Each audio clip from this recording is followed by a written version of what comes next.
Hello and welcome back to the ministry on this Sunday morning. And today just got out of a great church service and my bishop was tearing it up. I miss my bishop. But it made me really start to think about some things. The message today was about the sacrifices, and I'm gonna dig deeper into this when I get into one of the later words if we make it to it. But I want to kind of talk about there are a series of sacrifices we must all make for the gifts that we have. We have gifts and talents, and the thing about it is the Lord has blessed us with things that we are called to do. Now, I heard a minister recently say that we may be gifted and talented in certain things, and God may not call us to do that. It's not that He may not call us into that arena. It's just that maybe the season's wrong, or it's a not yet, or He may use you later in that. But some fights are not your fights to get into. But at the very least, this is why I bring up the fact that we initially were called love letters to God. It's literally about prayer journaling. Prayer journaling got me through some of the deepest, darkest seasons. And see, I was prayer journaling, but I did it in 3 different ways. I did it in, I was writing prayers to the ministers whose ministries that the Lord had put me under at the time.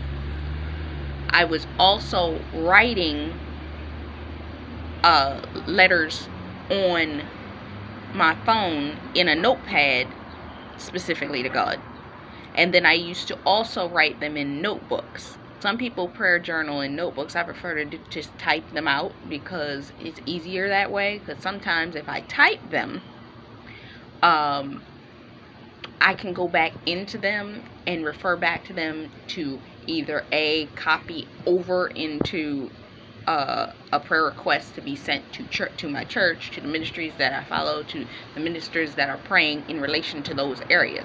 That's how I know I got and am getting the breakthroughs that I'm getting, because of who is praying over my prayer requests. But with that being said, it takes the identification. A lot of us need to identify what gifts we carry. What do we do?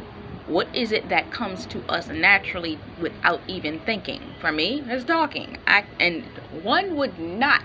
If you saw me on an average everyday basis, seeing me on these videos, you would think I'd be talking to people all day long, every day, 24/7, 365, because I can sit and talk to y'all.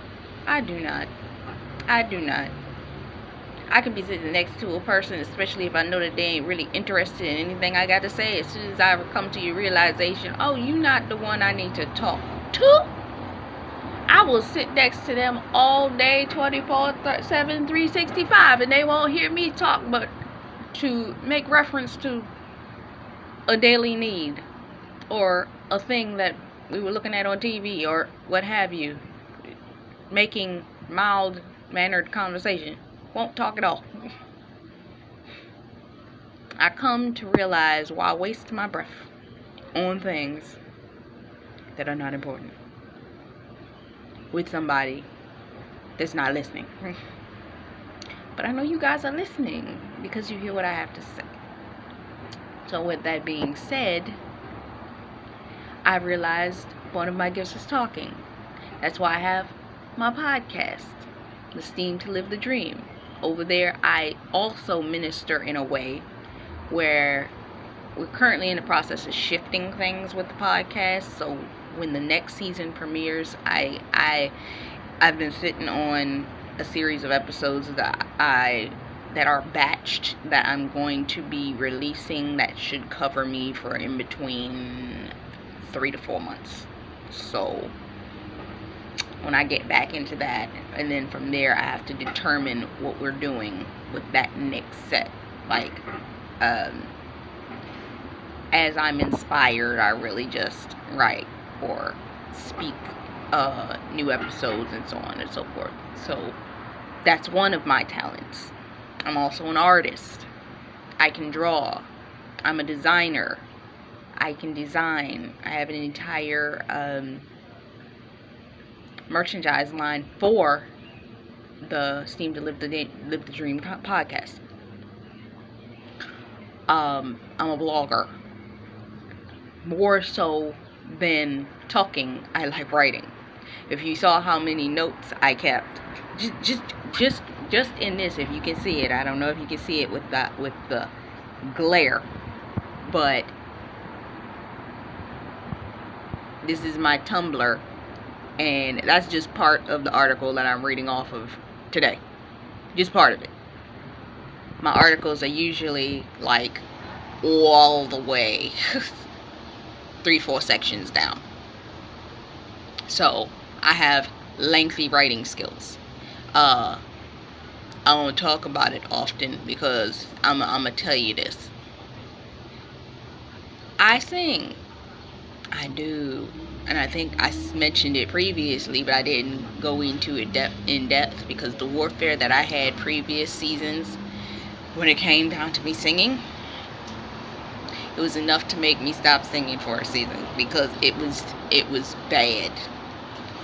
The way I lost my voice out of nowhere was crazy, and it only happened when I was singing. It only happened when I was singing.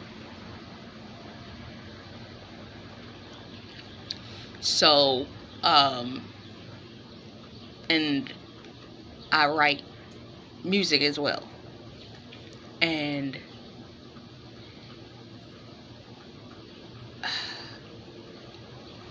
I remember one time, and this was the thing that almost got me to really stop writing music. I had a situation where I was writing a piece of music. One morning I got up and I went to the place I normally go and sit in the morning. I was waiting for a friend of mine, and I went there when they opened. It was just 7 o'clock in the morning, and I sat there and I started working on this one piece of music.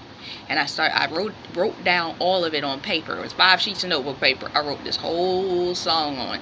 I'm like, man. And I came back to start piecing the pieces together, because the way my brain works when it comes to writing music, I will write this segment, write this whole page, write this page and a half, write that over here, and you look at the notes and none of them make any sense on the paper. But if I take it and start to put it in order in which the way it was supposed to go, then it'll make sense. But this particular day, I came back that night to put those lyrics back in order. I don't know whether it was the same day or it was several days later. When I tell you, I got the worst pain in my chest. But I think, now that I'm looking back on it, it was prophetic, because I couldn't understand why my chest was hurting so bad while I was trying to write this song. While I could barely breathe through the process. And I realized after that, I think the Lord was prophesying to me, because the song was about the loss of people due to illness and them going off to heaven. And I wrote that song about 1 to 2 weeks before COVID hit. And I never forget that pain. It wasn't as bad as when I had pneumonia as a child, but it was bad. It was the most uncomfortable. And I was itching at the same time. I couldn't figure out why because it was something. And I knew I was being attacked because I was writing that piece of music. And the reason I knew I was being attacked for writing that piece of music was because as soon as I stopped writing, the sensation of all of it stopped. All the pain, all the itching, all of it stopped as soon as I stopped writing that song. When I put it down and would not touch it, I've suffered very weird warfare when it came down to writing music. I'm not saying that to deter you. That was my experience. But I know that when you're anointed to do certain things, the enemy really don't like it. But, yeah, those are just some of my gifts. I cook as well. You've heard me talk about cooking. I love to cook. I have my own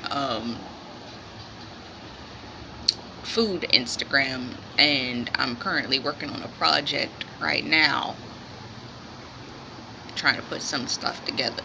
But God's kind of really expanding my viewpoint on how these pieces that I've already been working on in these previous seasons are all about to come together.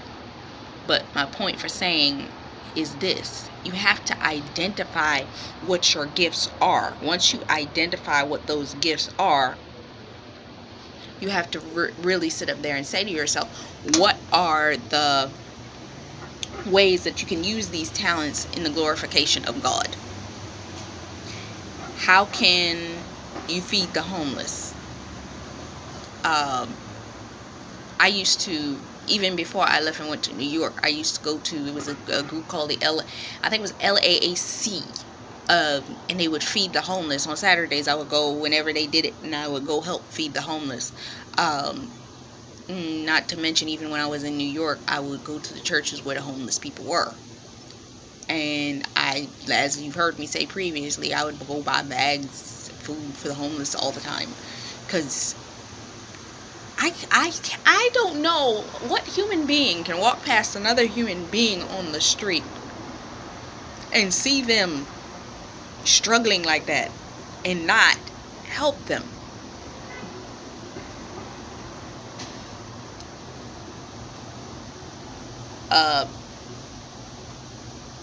I used to also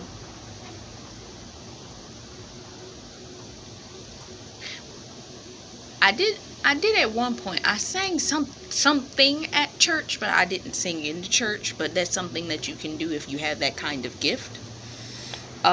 Making clothing for your drama club at church. I remember I tried to organize, when I was in college, a community program where we pulled the fashion group, the drama club group, and the fundraising group. It was wasn't a fundraising. It was another group, and I wanted to pull all three of them together. I had the whole plan written out in an email, and I said, you know what? A couple years ago, when I was listening to one of the ministers that I've been listening to before I even started going to church, and she said something, and you know what I said? I pulled that email out, and I created an entire web page, an entire business plan for our youth. So God's given me plans. Let me just put it that way. If you write, you can write scripts. I can count at least 5 on one hand. Even if it wasn't a script, it was a plan for a series that scripts would be needed to be written for. Setting up staging. If you have a vision for interior design, or you can see the layout of a room, or if you're a creative and when you hear a story, you can envision what the space looks like. Maybe it is good for you to do staging for.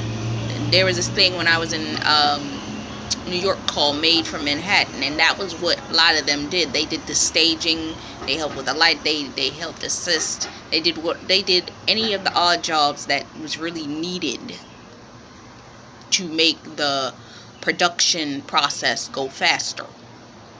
And there was even an element of them, even if you didn't want to do, like, for instance, the driving or any of the other odd jobs, you had the ability that you would be able to work the desk in the offices.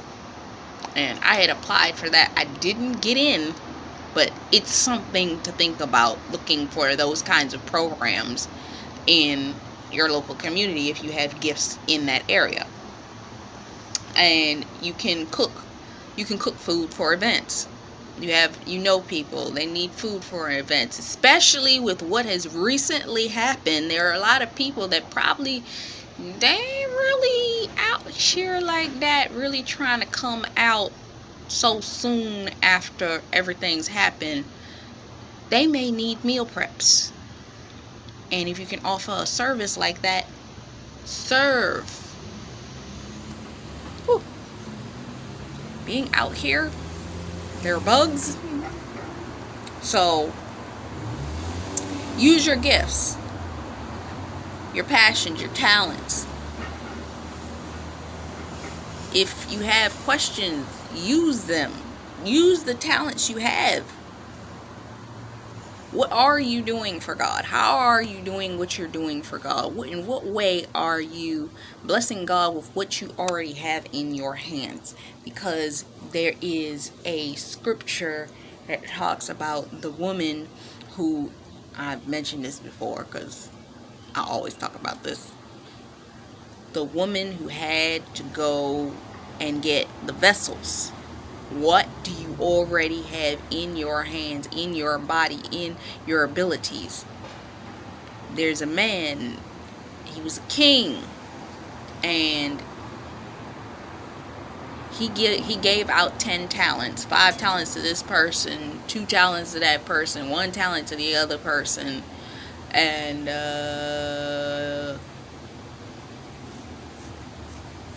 was it 1 or 3 to a 4th person? Every other person in that group took the talents.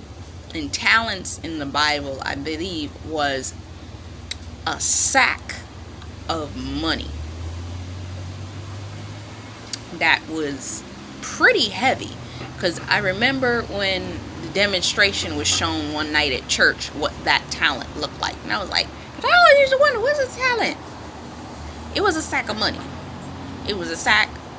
So he gave 5 sacks of money to one person. He gave 1 sack of money to another person. He gave 2 sacks to another and 3 to somebody else. And he was like, okay, I'm going to come back. When he came back, the other person had turned the 5 to 10. The other person had turned the 2 to 5. The third person had turned, the one that had 3 turned them into something. Or he invested them. He did something with them. But the one person that had 1, they said, I buried it. And he said, take that 1 talent and give that to the one that has the least of all of them. What do you have in your hands? What is it that you carry? I will never forget this. And I really do believe the minister was talking to me that morning. I was on a prayer call. And I get on the prayer call frequently whenever this minister does her prayer calls. And especially during one of the darkest seasons of my life, every Wednesday that prayer call was a lifeline. And I tell you, that prayer call was a lifeline, that prayer call was a lifeline. I let other people, when I was in the place that I was in, listen to that prayer call. And I saw them get victory in their situation listening to that prayer call.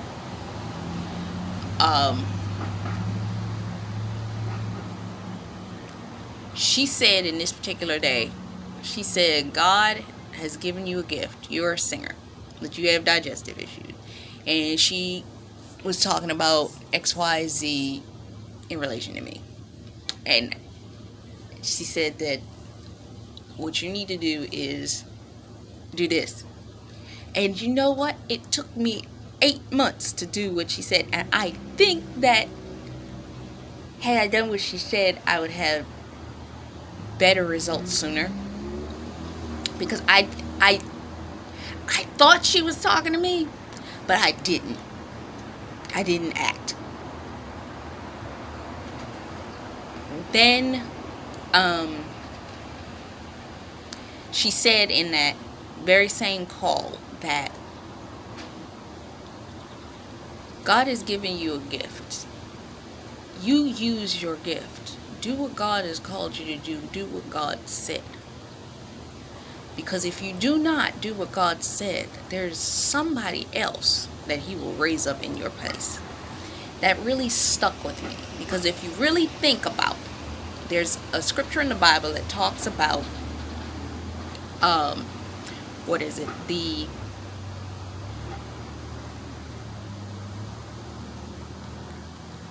I'm drawing a blank.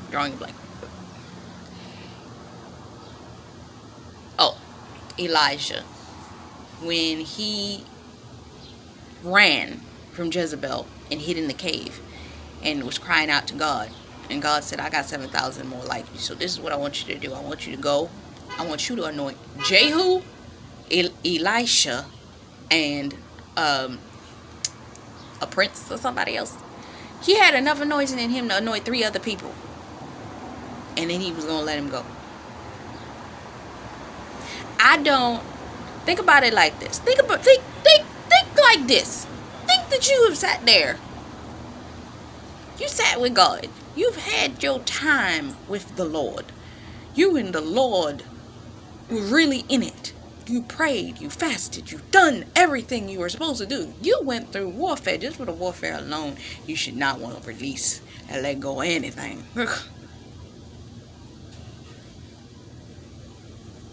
Hey, you gonna turn around, and the Lord gonna turn around and say to you, that's alright. I got 7,000 other people over there. I'm gonna tell you who to anoint. They can have your life. They can have your career. They can have your marriage. Because that one's gonna get your marriage that you weren't willing to stand for. They gonna get your money.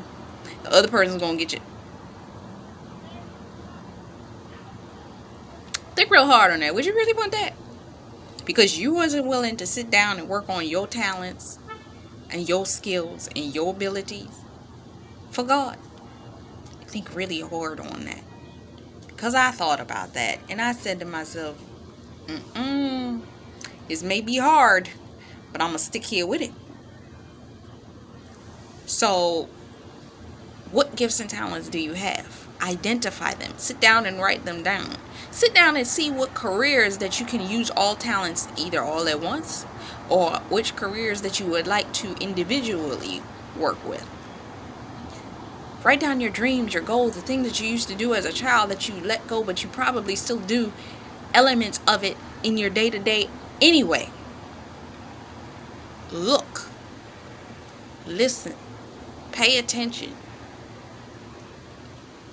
Those are your gifts. That is your purpose. Move into it and see God do what only He knows how to do best. This is Taj McCameron for the ministry. Until next time, bye-bye.